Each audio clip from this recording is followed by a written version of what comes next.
कुछ लोगों ने सवाल किया था मुझसे कि डिज़ाइन इंजीनियर के लिए कौन से बेस्ट सॉफ्टवेयर रहेंगे, कौन कौन से सॉफ्टवेयर से आना चाहिए, कौन कौन सी स्किल्स और उसे आनी चाहिए। तो उसके ऊपर मैं आज वीडियो बनाता हूँ। तो उसके बारे में ही आज मैं बात करने वाला हूँ।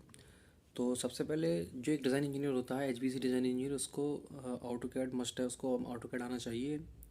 क्योंकि तुम्हें ड्राफ्टिंग भी आना चाहिए एडिशनली, ये एक बेनिफिट रहता है। लेकिन जो बड़ी कंपनी होती हैं वो डिज़ाइन इंजीनियर और ड्राफ्टिंग ड्राफ्टिंग जो ड्राफ्टमैन होता है उसको अलग रखती हैं।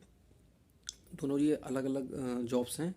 लेकिन जो छोटी इंडस्ट्री होती है उसमें डिज़ाइनिंग और ड्राफ्टिंग एक ही बंदा करता है, मतलब डिज़ाइन इंजीनियर करता है। तो इसलिए ऑटोकैड आना मस्ट है इनिशियली। आप सीख सकते हैं इसे, और इतना कोई हार्ड भी नहीं है ऑटोकैड। और इसके अलावा आपको हैप सॉफ्टवेयर आता है तो वो और अच्छी चीज़ है, हैप भी आपको आना चाहिए। आपको एडिशनली अगर आप रैबिट सीख सकते हैं तो रैबिट भी सीख लीजिए। रैबिट भी आपके लिए बेनिफिट रहेगा। लेकिन अगर रैबिट आपको नहीं भी आता है तो चलेगा, कोई टेंशन वाली बात नहीं है। और बाकी आपको डक्ट साइजिंग आना चाहिए। डक्ट साइज़र, आपको जो मैक्रो का डक्ट साइज़र है उसको भी आप प्रैक्टिस कर सकते हैं। और पाइप साइज़र है जो मैक्रो का, उसको भी आप प्रैक्टिस कर सकते हैं। ये भी एक अच्छा सॉफ्टवेयर है। इसके अलावा आपको GPM कैलकुलेशन और जो हीट लोड कैलकुलेशन होती है ये आपको आना चाहिए। बाकी जो इक्विपमेंट सिलेक्शन, जैसे कि हमें ये चिलर कौन सा सिलेक्ट करना है, चिलर के कितने टाइप होते हैं तो कौन सा सिलेक्ट करना है हमें, ठीक। और उसके बाद AHU का सिलेक्शन, कूलिंग टावर का हेड लॉस वगैरह सब, कूलिंग टावर का जो लॉसेस होते हैं उसको निकालना, ये सब आपको आना चाहिए। कूलिंग टावर जब हम परचेस कर लेते हैं उसके बाद उसको जो मेकअप वाटर की क्वांटिटी चाहिए होती है वो कितनी होना चाहिए, ये भी हमें आना चाहिए।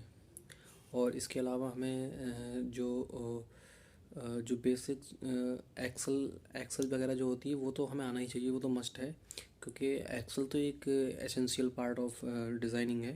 क्योंकि सारा काम आप एक्सेल पे करने वाले हो तो एक्सेल तो आपको मस्ट आना ही चाहिए। उसमें कोई ये बताने वाली बात नहीं है कि एक्सेल भी आपको सीखना चाहिए। आपको एक्सेल वर्ड ये सब इस पर तो कमांड बिल्कुल होना ही चाहिए, चाहे आप एक डिज़ाइन इंजीनियर हैं HVAC या HVAC साइट इंजीनियर है, इन दोनों में से आप कोई भी हों तो आपको ये दोनों, ये एक्सेल, MS ऑफिस पूरा आना ही चाहिए। इसमें कोई दो राय वाली बात नहीं है, ये आपको आना ही चाहिए। इसके अलावा आपको, अगर आप BRB का प्रोजेक्ट कर रहे हैं तो BRB में कॉपर पाइपिंग का साइजिंग करना, सिलेक्शन करना, BRB यूनिट को सिलेक्ट करना, कितने HP का है, ये सब आपको मशीन सिलेक्शन करना, ये भी एक डिज़ाइन इंजीनियर का काम होता है।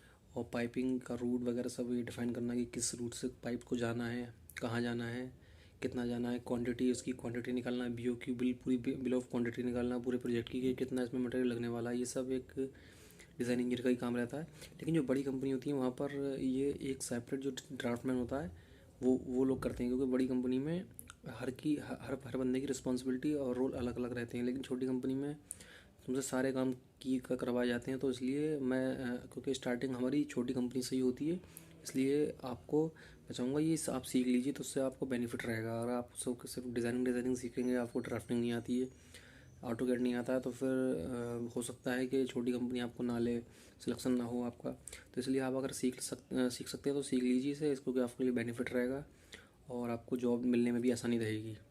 तो आज की वीडियो में सिर्फ इतना ही। मैं अगली वीडियो में आपको बताऊंगा साइट इंजीनियर के जो सॉफ्टवेयर हैं कुछ, वो कौन कौन से हैं सॉफ्टवेयर, साइट इंजीनियर को कौन कौन से सॉफ्टवेयर यूज़ होते हैं साइट पे, तो वो उसके बारे में मैं डिटेल वीडियो बनाऊंगा। और मुझे सजेस्ट कीजिए कमेंट में कि मैं अगली वीडियो किस टॉपिक पर बनाऊँ। तब तक के लिए गुड बाय, टेक केयर।